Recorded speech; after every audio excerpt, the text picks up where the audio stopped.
Hey everyone, Screaming Geek Media here. I'm Jerry the Geek. Today we're going to be talking about the new Top Gun Maverick on 4K.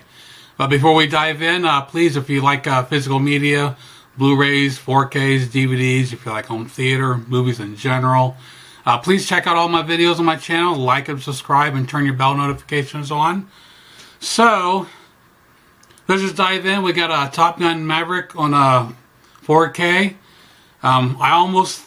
I contemplated whether I was going to do a video or not because everybody else, a million other reviews of this movie out there, but after watching it, I kind of wanted to give my take on it because mine is going to vary a little bit from everyone else. So we've got Tom Cruise back. We got Jennifer Connelly joining the cast this time. We got Miles Teller. He actually plays Goose's son, and I tell you, it's believable that he's the actual son. It's incredible. He just fits the character very well done. Even the mannerisms, you're just like, man, that is Goose's son.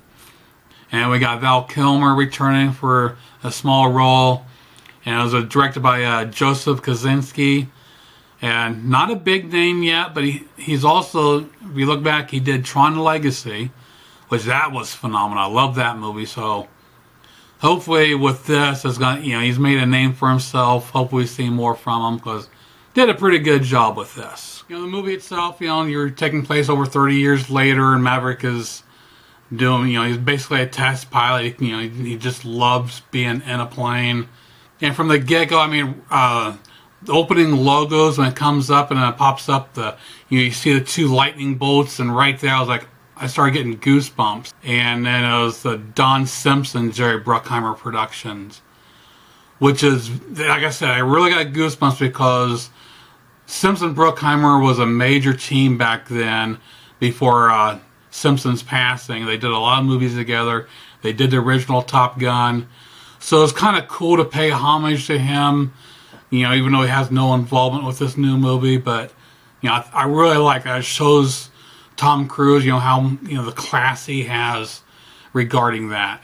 And at the end of the film, when the credits, do the in memory of Tony Scott, who passed away. He directed the original.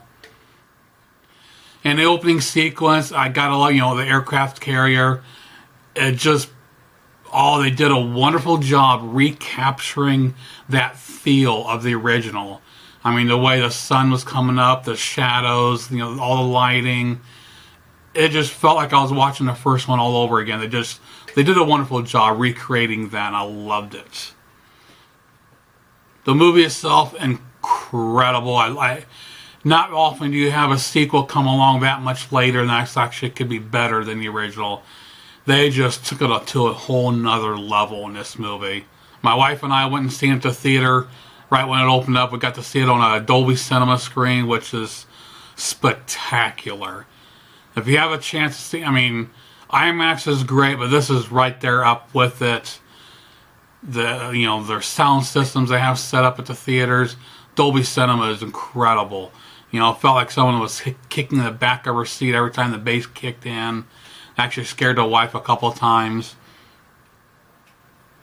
But a fantastic movie overall. I know there's people out there seeing it multiple times at theaters.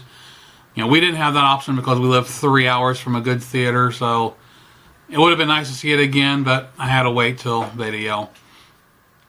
Now this 4K release comes from Paramount, just came out. It has a couple different versions. I've got the cheaper one. It does not come with a Blu-ray, just the 4K and the digital code, but they actually crammed all the bonus features onto the 4K. They used a BD100 disc, so they was able to get everything on there. Now the film was filmed completely in digital, and then finished with the HDR10, has Dolby Vision.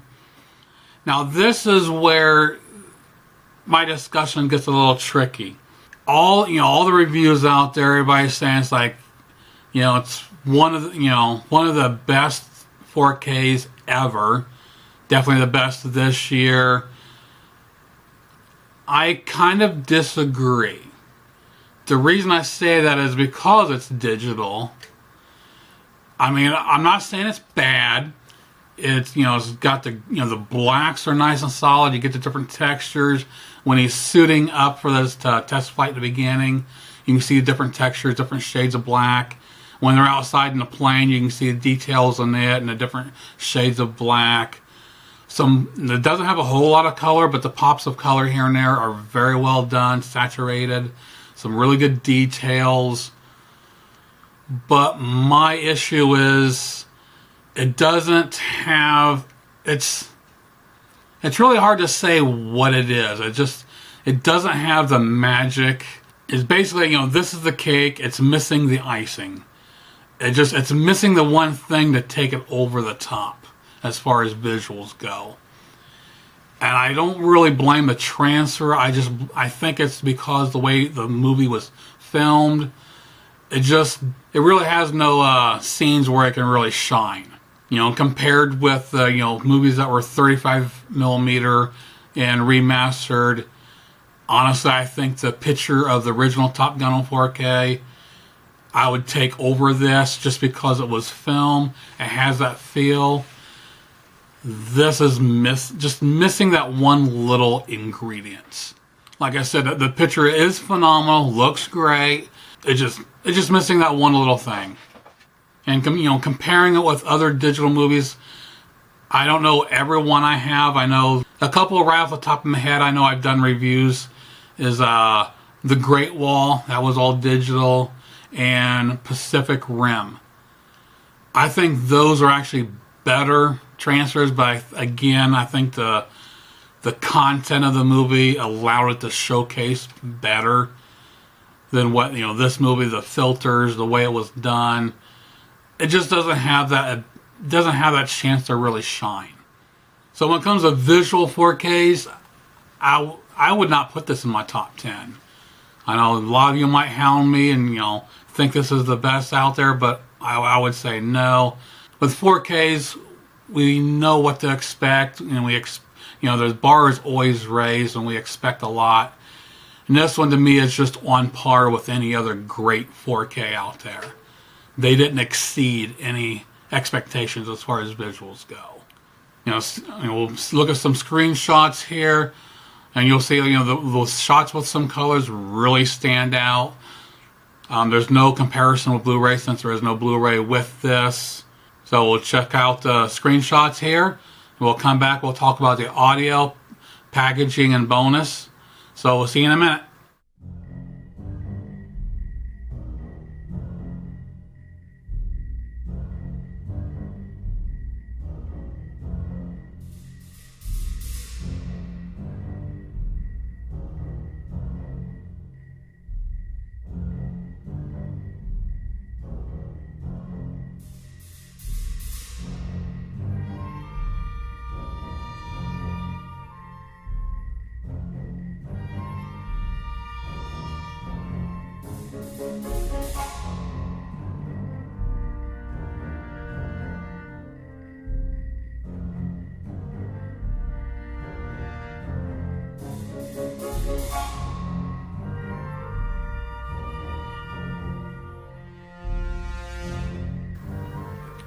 Now for the audio, they gave us a Dolby Atmos. I do not have a Dolby Atmos setup, so I'm stuck with a 5.1. And even then, this is where it makes up for the, you know, presentation. Where the video fell short, this is reference quality audio. This I would easily put in my top 10, possibly one of the best audio tracks in existence. I actually pushed my system a little bit more than I usually do. It is phenomenal. I mean, it really rips. The way audio receivers set up, you know, they kind of like have a reference level to go to, and usually your volume is normally in a negative unless you push it high enough. Most of my movies I watch at negative 40. Sometimes I bump it up to negative 35. Well, with this, I said, fuck it. I wanted the experience like I had in a theater. So I pushed it up to negative 20. Holy shit. I had the whole house shaking, rumbling. The only issue was about an hour into it, my amplifier, because I don't use my receiver to power my speakers. I didn't want. I've been that way for a long time. I thought instead of putting that strain on the receiver, let it do the processing, and I have an external power amplifier. It's a 5-channel amp, 200 watts per channel, powering all my massive speakers. Now the problem was, because I was pushing it so hard, the amp actually did start overheating, and it started some of the channels start cutting out. The amplifier even has heat sinks on, but it just wasn't enough. I actually had to pause the movie for a little bit, brought the fan out from a different room and set it right about 2 feet away to get that airflow onto the amp. And after a bit, it finally cooled down. All the channels came back on. I resumed the movie, and it played fine the rest of the way once it got cooled down. The only other issue I had was I have stuff sitting on top of the speakers. Well, I ended up cleaning up off the floor. Shit was falling everywhere. But even from there, the surrounds have a lot of shit kicking in. Great use, the clear dialogues. I even like some of the subtle sounds you hear. When Maverick was, at the beginning after his incident, he's in a room with the Admiral, and you can just hear a little clock ticking away in the background. That was pretty cool. When he's getting ready for the test flight, when he got all suited up and he's walking down the hall with Hondo, and they're talking, and of course, Maverick's got, he's got this, helmet on, and Hondo has a headset on. And the dialogue actually, it feels like you're actually inside the helmet. It sounds like that audio the way it is. Very cool. Another highlight was when Maverick shows up and goes to the bar for the first time. The atmosphere in the bar, incredible. Feels like you're actually there. Hear all different voices, sounds coming up from everywhere. Again, wonderful. They hit it out of the park. Phenomenal audio track here. I can't imagine what the Dolby Atmos is. A 5'1" kicks ass. Dolby Atmos has to be incredible. I can't imagine what it's going to be like. So for packaging, came with a slip cover.